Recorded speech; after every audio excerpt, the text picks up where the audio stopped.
wabarakatuh. Perkenalkan kami dari mahasiswa Teknik Rekayasa Infrastruktur dan Lingkungan, Fakultas Teknik Universitas Haloleo. Pada kesempatan kali ini, kami dari kelompok 8 akan menjelaskan isi dari laporan kami yang berjudul Uji Kualitas Air pada Rekayasa Penyataan Lingkungan.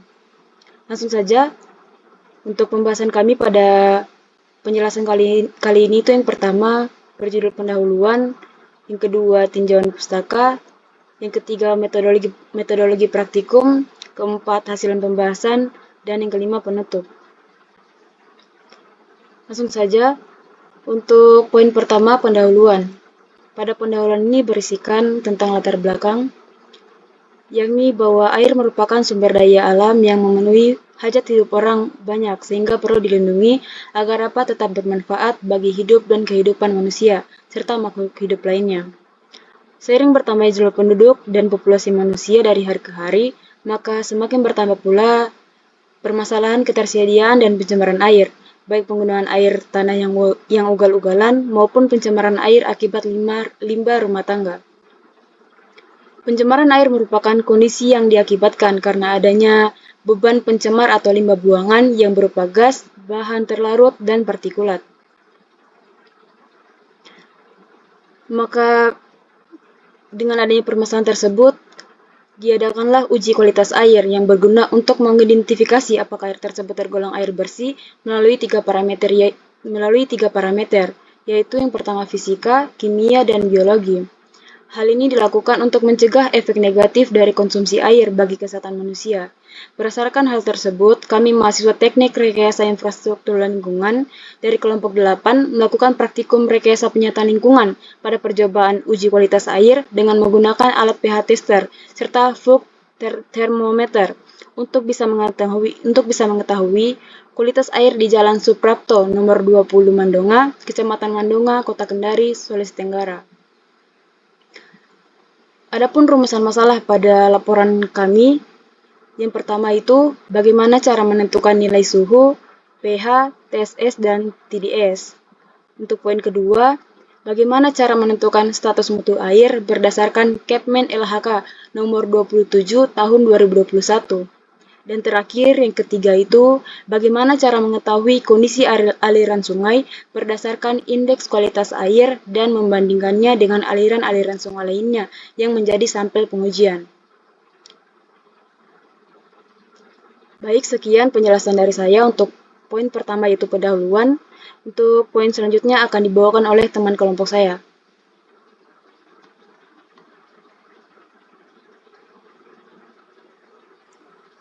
Baik,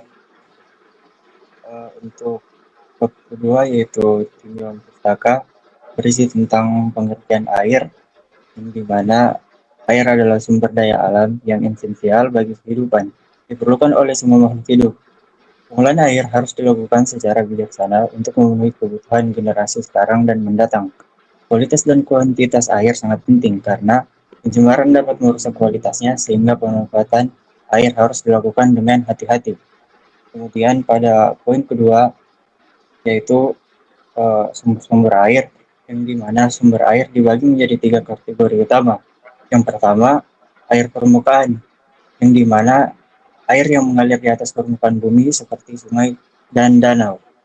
Dan yang kedua, air angkasa, yaitu air yang berasal dari atmosfer termasuk hujan dan salju. Dan yang ketiga, air tanah, yang dimana air yang terletak di bawah permukaan tanah terbagi menjadi air tanah dangkal dan dalam. Masing-masing memiliki karakteristik dan kualitas yang berbeda. Kemudian pada poin ketiga yaitu pencemar air, yang dimana pencemar air terjadi ketika zat asing masuk ke dalam air, mengubah kualitasnya sehingga tidak dapat digunakan sesuai dengan peruntukannya. Pencemaran dapat disebabkan oleh limbah industri, domestik, serta aktivitas pertanian. Upaya penegakan hukum dan pengolahan limbah yang efektif sangat diperlukan untuk mengatasi masalah ini. Kemudian pada poin keempat yaitu dampak pencemaran air, yang dimana meliputi pada kesehatan manusia yang dapat menyebabkan penyebaran penyakit akibat konsumsi air tercemar. Kemudian dampak terhadap ekosistem, yang dimana dapat menyebabkan kerusakan habitat air dan kematian biota akuatik. Kemudian dampak terhadap ekonomi, yang dimana dapat berdampak kepada biaya tambahan untuk pengolahan air dan dampak negatif pada industri perikanan dan pariwisata. Kemudian pada poin kelima yaitu parameter kualitas air bersih, yang dimana kualitas air bersih diukur dengan berbagai parameter, termasuk pH, suhu, kadar oksigen terlarut, serta keberadaan zat pencemar seperti logam berat dan bahan organik. Parameter ini penting untuk memastikan bahwa air aman untuk dikonsumsi dan digunakan. Kemudian pada poin ke-6 yaitu indeks kualitas air, yang dimana adalah alat untuk menilai kualitas air secara keseluruhan berdasarkan beberapa parameter. Indeks kualitas air memberikan gambaran tentang kondisi kesehatan badan air dan membantu dalam mengambil keputusan terkait pengolahan sumber daya air. Kemudian pada poin ke-7 yaitu pengolahan air, yang dimana melibatkan proses untuk menghilangkan kontaminan dari air agar layak digunakan. Metode pengolahan mencakup filtrasi, koagulasi, disinfeksi, dan pemurnian yang bertujuan untuk meningkatkan kualitas air sebelum digunakan oleh masyarakat.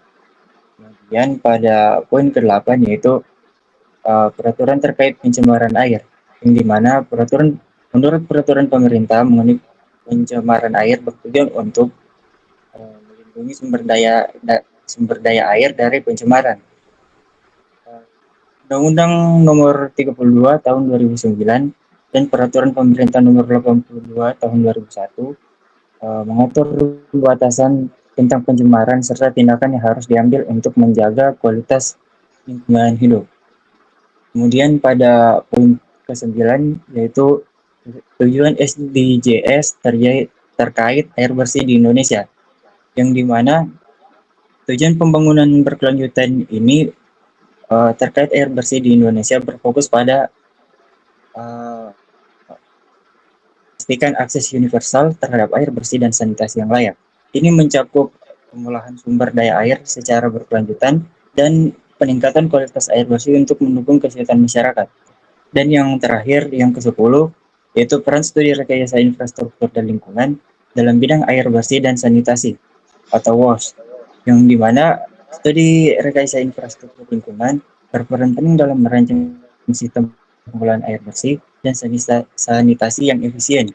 Melalui penelitian dan inovasi teknologi, bidang ini berkontribusi pada penyediaan solusi berkelanjutan untuk tantangan terkait akses terhadap air bersih dan sanitasi di masyarakat. Mungkin itu saja untuk bab 2, dan selanjutnya saya serahkan ke teman saya.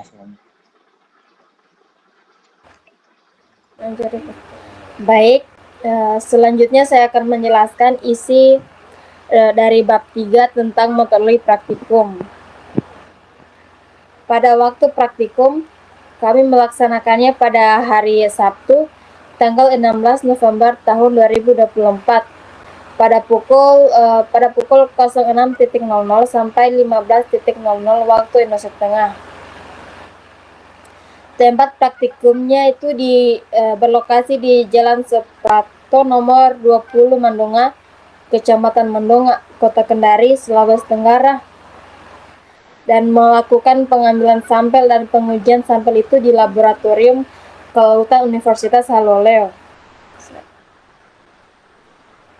Selanjutnya, data primer dan data sekunder. Data primer dalam penelitian ini diperoleh peneliti langsung dari hasil survei yang dilakukan oleh kelompok 8 melalui cara pengambilan sampel pada waktu pagi, siang, dan sore yang berada di Jalan Suprapto nomor 20 Mandunga. Selanjutnya, data sekunder. Data sekunder dalam penelitian ini itu diperoleh dari buku referensi, jurnal penelitian, dan internet, dan lain-lain.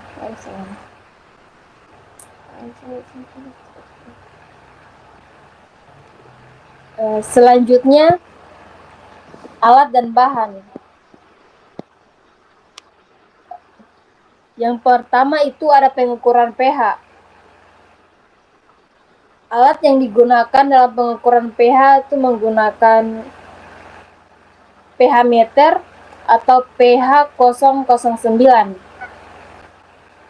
yang berfungsi untuk mengukur tingkat derajat keasaman.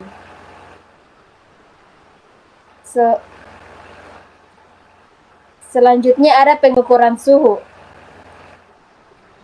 Alat yang digunakan dalam pengukuran suhu yaitu flux thermometer.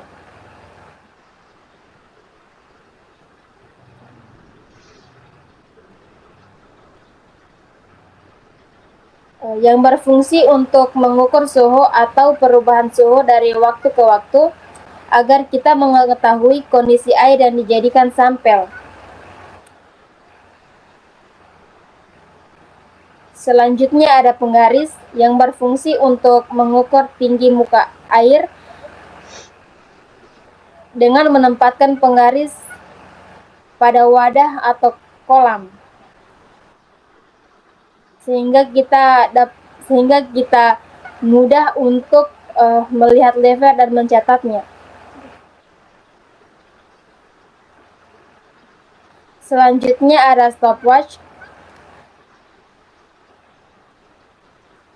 Stopwatch merupakan alat yang berfungsi untuk membantu dan dalam menentukan waktu yang dibutuhkan dalam pengambilan sampel.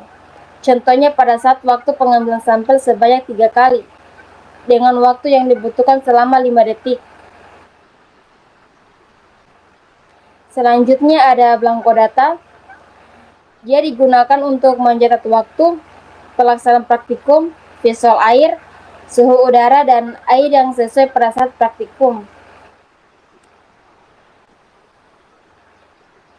Selanjutnya ada botol sampel. Dibutuhkan sebanyak 9 botol sampel yang digunakan untuk menyimpan sampel yang diambil pada saat pagi, siang, dan sore dengan masing-masing waktu yang membutuhkan 3 botol tiap pengambilan sampelnya. Selanjutnya ada hands cone atau sarung tangan. Merupakan alat yang digunakan pada setiap kali pengambilan sampel yang berguna untuk melindungi tangan dari air yang sudah terkontaminasi oleh zat-zat kimia atau zat berbahaya lainnya. Selanjutnya ada kanebo. Kanebo merupakan alat yang digunakan pada saat sesudah pH meter dicelupkan ke tempat pengambilan sampel, lalu dicuci dengan menggunakan air destilasi kemudian dilap menggunakan kanebo. Selanjutnya air destilasi. Air destilasi itu merupakan bahan yang digunakan untuk membersihkan alat pH meter tiap kali sesudah alat digunakan untuk mengecek pH air pada waktu pagi, siang, dan sore. Selanjutnya ada pengukuran kadar TSS dan TDS. Yang pertama ada kertas saring. Kertas saring berfungsi untuk menyaring air yang akan dimasukkan ke gelas ukur untuk mendapatkan residu tertahan. Selanjutnya ada pipet ukur. Pipet ukur digunakan untuk mengambil atau memindahkan cairan dalam jumlah yang sedikit. Ketiga ada cawan Petri. Cawan Petri dia berfungsi sebagai wadah untuk menjaga sterilisasi bakteri atau virus dari spesies dan elemen yang dapat mengkontaminasinya. Selanjutnya ada pinset. Pinset adalah alat yang digunakan untuk menjepit alat lainnya dan terbuat dari besi. Pinset juga berfungsi sebagai alat bantu untuk memasukkan alat dan mengeluarkan alat lainnya yang tidak bisa digapai oleh tangan, terutama dalam ruang kecil. Selanjutnya ada timbangan digital. Timbangan digital itu merupakan alat yang digunakan untuk mengukur suhu berat atau beban maupun massa pada suatu zat.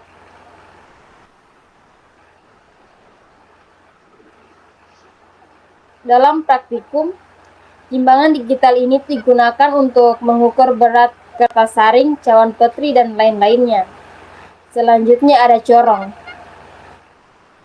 Corong merupakan alat yang berfungsi sebagai alat bantu untuk memindahkan atau memasukkan larutan ke wadah atau tempat yang mempunyai dimensi pemasukan sampel bahan-bahan yang kecil. Selanjutnya ada gelas ukur. Gelas ukur merupakan alat yang berfungsi untuk mengukur volume cairan atau sampel yang akan digunakan dan tidak memerlukan keakuratan tinggi.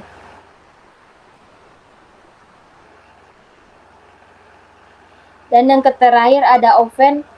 Oven yang merupakan alat yang berfungsi untuk memanaskan dan mengeringkan sampel dan menggunakan suhu 150 derajat Celcius serta melakukan proses sterilisasi. Selanjutnya ada bahan.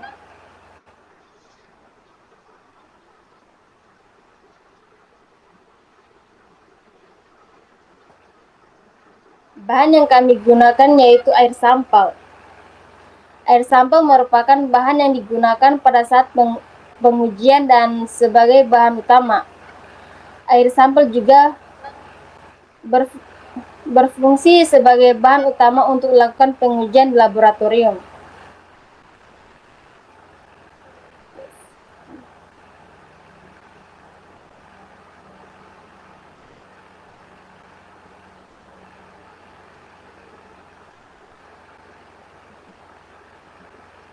Baik, hanya itu yang bisa saya jelaskan pada bab 3.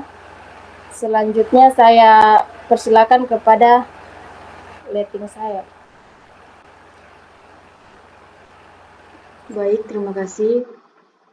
Lanjut ke poin keempat yang berjudul yaitu hasil dan pembahasan. Langsung saja, untuk poin yang pertama itu membahas tentang data hasil pengamatan. Adapun data hasil pengamatan kami terdapat di slide selanjutnya.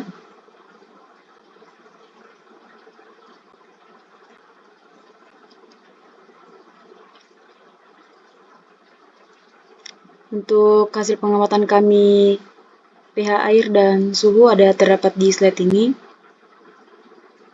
Dan untuk slide selanjutnya, hasil pengamatan kami tentang total padatan tersuspensi dan TSS dan TDS.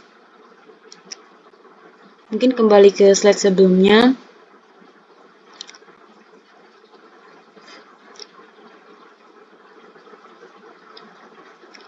Di slide sebelumnya, pembahasan selanjutnya itu tentang analisa data hasil pengamatan. Adapun analisa data hasil pengamatan kami yang pertama itu tentang perhitungan pH.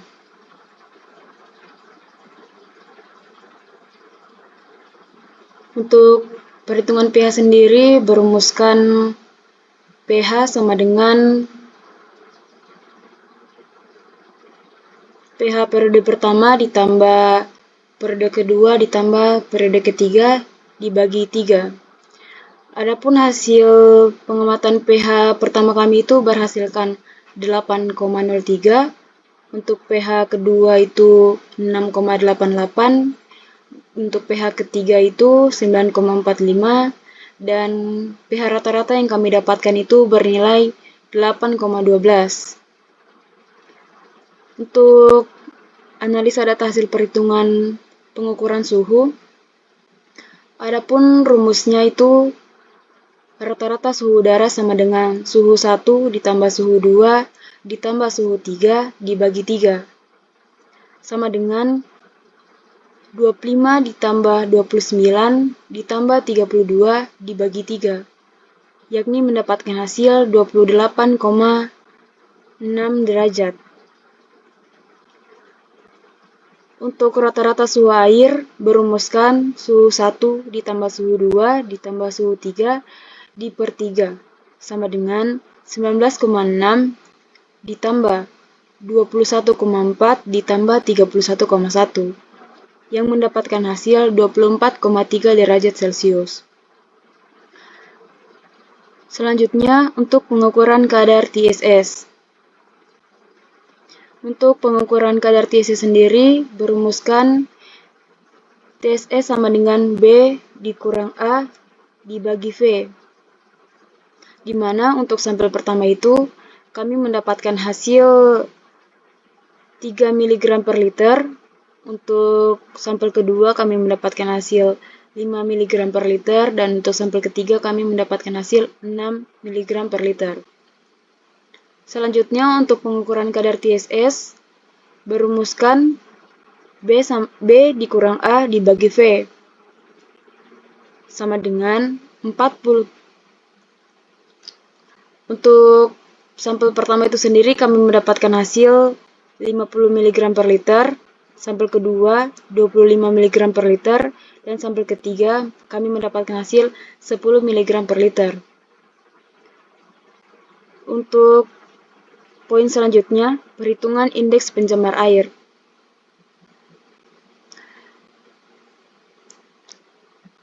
Untuk isi dari perhitungan ini itu yang pertama perhitungan TSS. Adapun rumusnya IPJ sama dengan TSS per LIJ. Adapun untuk sampel pertama kami mendapatkan hasil 0,06 mg per liter, sampel kedua kami mendapatkan hasil 0,01 mg per liter, dan untuk sampel ketiga kami mendapatkan hasil 0,12 mg per liter. Selanjutnya untuk TDS. Adapun untuk TDS itu berumuskan IPJ sama dengan TDS per LIJ. Adapun untuk sampel pertama kami mendapatkan hasil 0,05 mg per liter, untuk sampel kedua kami mendapatkan hasil 0,25 mg per liter, dan untuk sampel ketiga kami mendapatkan hasil 0,01 mg per liter. Untuk pengukuran pH. Untuk pengukuran pH sendiri berumuskan IPJ sama dengan 8 dikurang rata-rata pH air per 8 kurang 6. Adapun untuk sampel pertama itu kami mendapatkan hasil 0,015, sampel kedua kami mendapatkan hasil 0,56, dan sampel ketiga kami mendapatkan hasil 0,725. Untuk terakhir untuk suhu air. Adapun untuk suhu air itu sendiri berumuskan IPJ sama dengan rata-rata suhu air per nilai suhu normal, di mana untuk suhu air itu sendiri kami mendapatkan hasil 0,97 derajat Celcius. Baik, mungkin itu saja sekian dari saya. Untuk penjelasan selanjutnya akan dijelaskan oleh teman kelompok saya.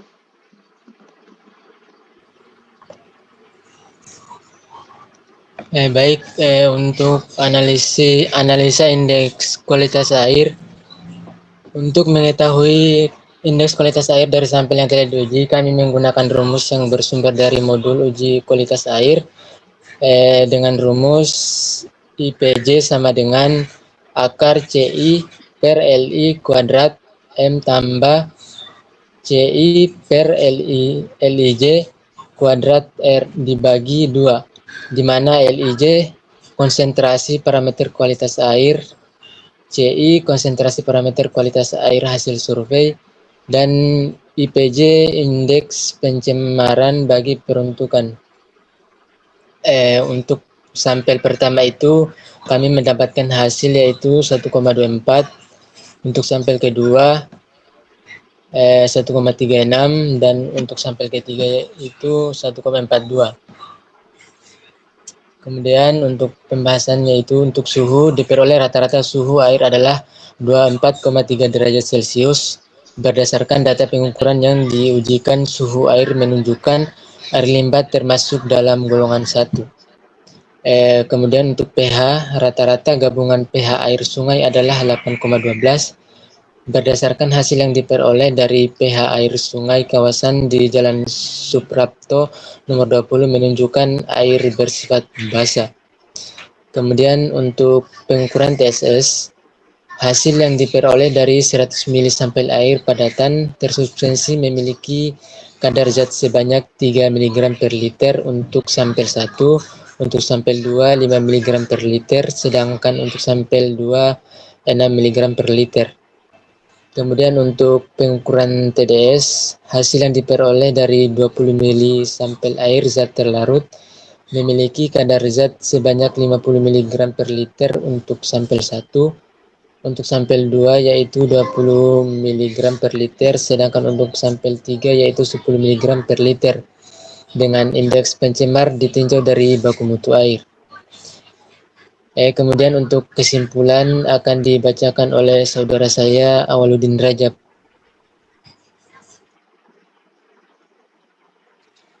Ya, baik, saya lanjut di bab 5 yaitu penutup. Di poin pertama yaitu kesimpulan. Saya akan menjelaskan tentang kesimpulan yang kami dapat atau kelompok kami dapat. Adapun kesimpulan yang diperoleh dari praktikum rekayasa penyihatan lingkungan pada uji kualitas air yang berlokasi di Jalan Suprapto nomor 20 Mandonga, Kecamatan Mandonga, Kota Kendari, Sulawesi Tenggara, yaitu yang pertama. Dari hasil yang diperoleh, suhu udara tercatat yaitu 25 derajat Celcius, 29 derajat Celcius, dan 32 derajat Celcius. Tiap masing-masing periode tersebut, data pengukuran suhu udara pada daerah tempat melakukan penelitian tersebut memiliki rata-rata yaitu 28,6 derajat Celcius. Dan nilai suhu air yang diperoleh dari pengukuran menggunakan alat flux termometer yaitu secara berturut-turut 19,6 derajat Celcius, 21,4 derajat Celcius, dan 31,1 derajat Celcius. Dengan nilai rata-rata 24,3 derajat Celcius, yang dimana tergolong dalam jenis air limbah golongan 1. Adapun hasil nilai pH yang didapatkan secara berturut-turut dengan menggunakan bantuan alat pH meter yaitu 8,03, 6,88, dan 9,45 yang memiliki nilai rata-rata 8,12. Dengan adanya pengujian sampel di laboratorium dengan menggunakan alat kertas saring, pipet ukur, cawan petri, timbangan digital, corong, gelas ukur, dan oven guna mendapatkan nilai TSS dan TDS. Adapun nilai yang didapatkan dari pengukuran TSS adalah 3,5 dan 6 dengan indeks pencemaran 0,06, 0,01, dan 0,12. Serta nilai TDS yang didapatkan yaitu 50, 25, dan 10 dengan indeks pencemaran 0,05, 0,025, dan 0,01. Yang kedua, penentuan status mutu air di Indonesia diatur dalam Kepmen LHK nomor 27 tahun 2021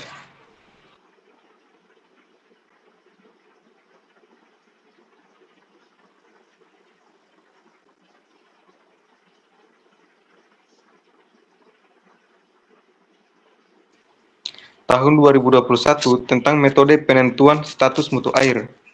Adapun metode penentuan status mutu air berdasarkan Kepmen LHK nomor 27 tahun 2021 terbagi menjadi dua, yaitu metode indeks kualitas air atau yang disingkat dengan IKA, yang dimana metode ini menggunakan perhitungan matematis berdasarkan parameter kualitas air terpilih untuk menghasilkan sebuah indeks yang menggambarkan status mutu air.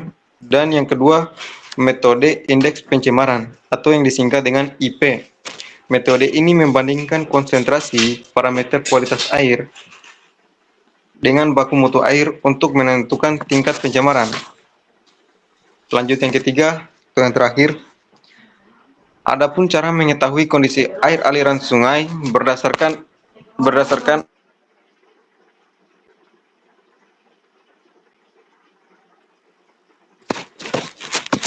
saya ulangi, adapun yang ketiga yaitu adapun mengetahui kondisi air aliran sungai berdasarkan indeks kualitas air atau yang disingkat dengan IKA dan membandingkannya dengan aliran sungai lain yang kami gunakan pada praktikum ini, yaitu pertama mengumpulkan data kualitas air dari sungai yang akan diteliti.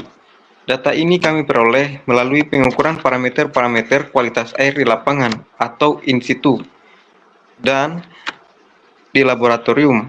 Setelah data terkumpul, langkah selanjutnya adalah menghitung nilai IK untuk setiap sungai. Seperti yang dijelaskan sebelumnya, Kepmen LHK nomor 27 tahun 2021 mengatur metode perhitungan IK. Berdasarkan hasil perhitungan IK atau IP, status mutu air diklasifikasikan ke dalam beberapa kategori. Misalnya, menemukan baku mutu, tercemar ringan, tercemar sedang, atau tercemar berat.